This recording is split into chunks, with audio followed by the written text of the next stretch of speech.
40 Days, a Lent Journey.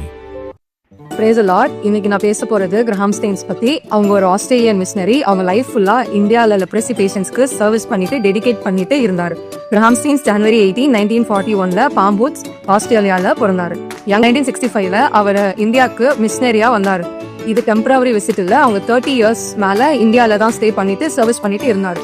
Mostly Odisha ஸ்டேட்ல tribal and rural ஏரியாஸ்ல work பண்ணிட்டு இருந்தாரு. இவாஞ்சலிக்கல் மிஷன் அசோசியேட்ல இருந்தாரு. அவர் மெயின் ஒர்க் என்னன்னா லெப்ரசி பேஷண்ட்க்கு ஹெல்ப் பண்ணிட்டு இருந்தாரு. அந்த டைம்ல லெப்ரசி பேஷண்ட் சொசைட்டில ரொம்ப ரிஜெக்ட் பண்ணிட்டு இருந்தாங்க. அவங்கள பார்த்து பயப்படுவாங்க, டச் பண்ண கூட ரொம்ப யோசிப்பாங்க. பட் கிரஹாம் ஸ்டெயின்ஸ் அவங்களோட கூட இருந்து வாழ்ந்தாரு. அவங்களுக்கு medical help, emotional support, dignity கொடுத்தாரு. அவர் லோக்கல் லாங்குவேஜும் கத்துக்கிட்டாரு. அவங்களுக்காக சிம்பிள் லைஃப் தான் ரொம்ப வாழ்ந்தாரு.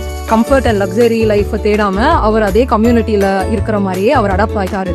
அவர் இயர்லி கிறிஸ்டியன் கேம்ப்ஸ் கூட ஆர்கனைஸ் பண்ணுவாங்க ட்ரைபல் கம்யூனிட்டிஸ்க்கு. But January 22 to 23rd night 1999 அவர் மனோர்பூர் ஒடிஷால ஒரு கேம்ப் அட்டென்ட் பண்ணிட்டு இருந்தாரு.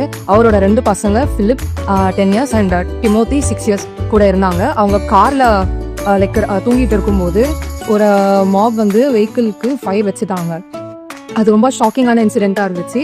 அவரும் அவரோட 2 பசங்களும் அந்த ஃபயர்லயே இறந்துட்டாங்க. இந்த இன்சிடென்ட் இந்தியா ஃபுல்லா ரொம்ப ஷாக்கிங்கா இருந்துச்சு. இன்டர்நேஷனல் லெவலுக்கு கூட ரொம்ப பேசப்பட்டது. கிளாடிஸ் ஸ்டெயின்ஸ் வந்துட்டு இந்த நியூஸ் தெரிஞ்சதும் அவங்க ரொம்ப சேட் ஆனாங்க.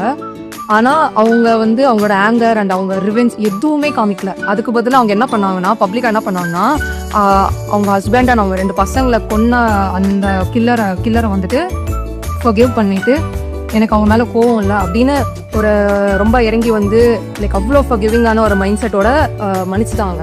இந்த கிரஹாம் ஸ்டெயின்ஸோட லைஃப் நமக்கு நிறைய லெசன்ஸ் கற்றுக் கொடுத்துச்சு.